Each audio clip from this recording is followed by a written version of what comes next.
Hi everyone, Bandanner here. I hope you're all doing well. Welcome back to the channel. Today we're taking a final look at Headquarters WW2 before its launch in early April.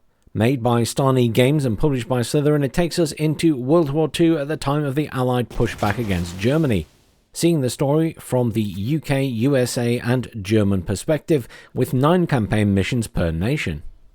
It also comes with a skirmish and multiplayer mode that can be played in live format, hot seat and also what was formerly known as play by email.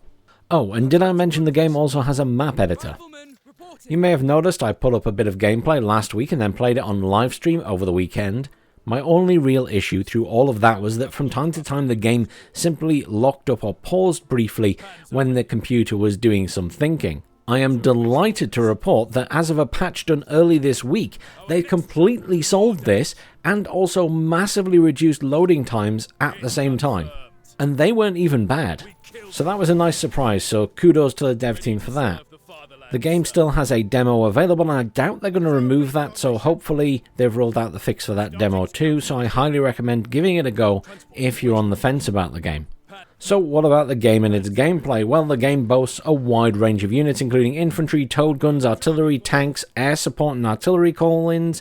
Just remember that all units have their own benefits and weaknesses, and it's worth reading through the individual bonuses your units have to understand how best to use them, as the tactical layer can get quite deep. For example, some tanks have a machine gun that boosts their HE damage within a certain range of the enemy. And just for the record, the game has HE damage and armor penetration damage, in case you were wondering.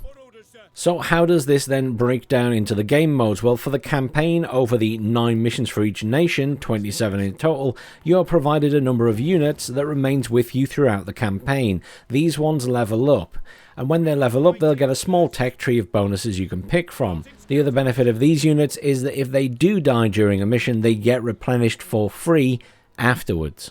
Not to mention, these units can also be replaced with other units that you can purchase if you so wish. Not finding that soft skin scout car very helpful? Well, change it out for a big beefy tank. And it seems like you get to keep the level up of the unit you replace as well if it did gain experience. For each mission you will also be given various other units to use either at the start and then potentially during the missions you will get additional units to assist you, or indeed go and find allied units on the field of battle who will then join under your command. Though these units you won't necessarily take forwards into future missions.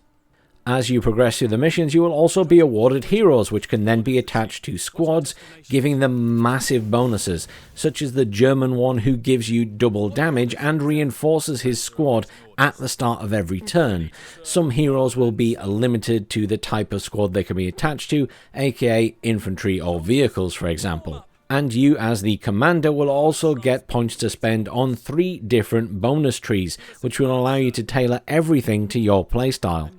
And if all of that wasn't enough, you'll also be provided with HQ abilities during the campaign missions, though I will note these can be chosen in the setup for skirmish mode or multiplayer, but these include morale boost, replenishment of squads, as well as various off-map artillery and air support / recon options. Do note, however, that the anti-air units can shoot these down. Another very nice thing about the campaign is that there are a variety of difficulty settings and sliders, so you can really make it as easy or difficult as you want, and for the record, the AI are not bad and they really love to ambush your units.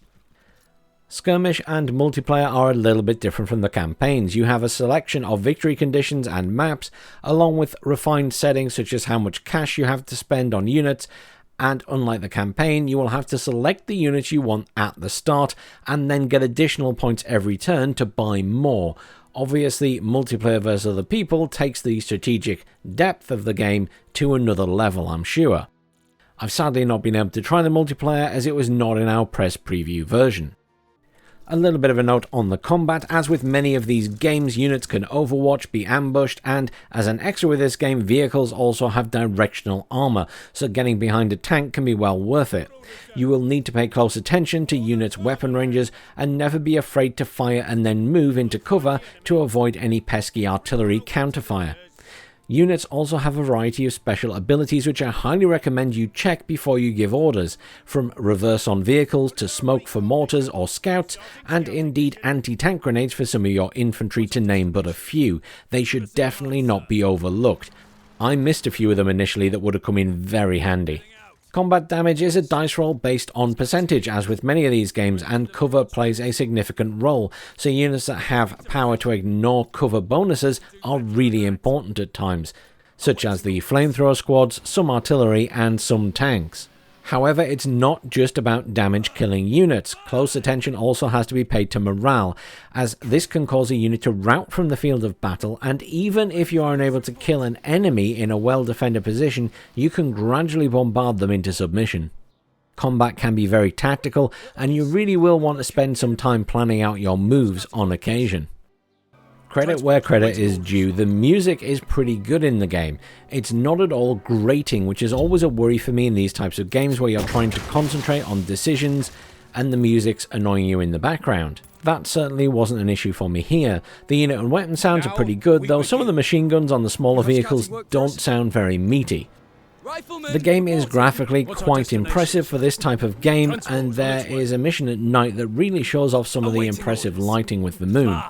One of the game's features is that when a unit engages or moves from time to time, the camera zooms in for an almost little cutscene of them doing it. You get some really nice looking action shots as a result, which I don't feel is all that common in these types of games.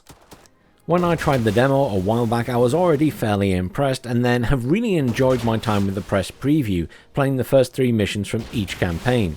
Some are quite challenging too.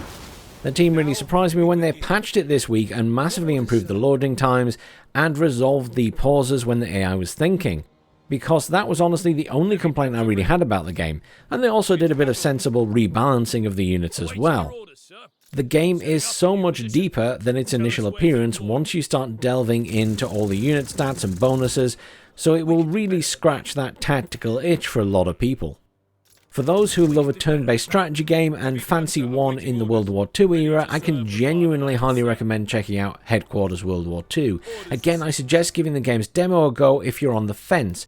While a little limited, at least it gives you a grounding of what to expect in the actual game. The only thing I don't know is the planned price, sadly. Slitherine tend to keep this close to their chest, and not even the developers are allowed to say at the moment.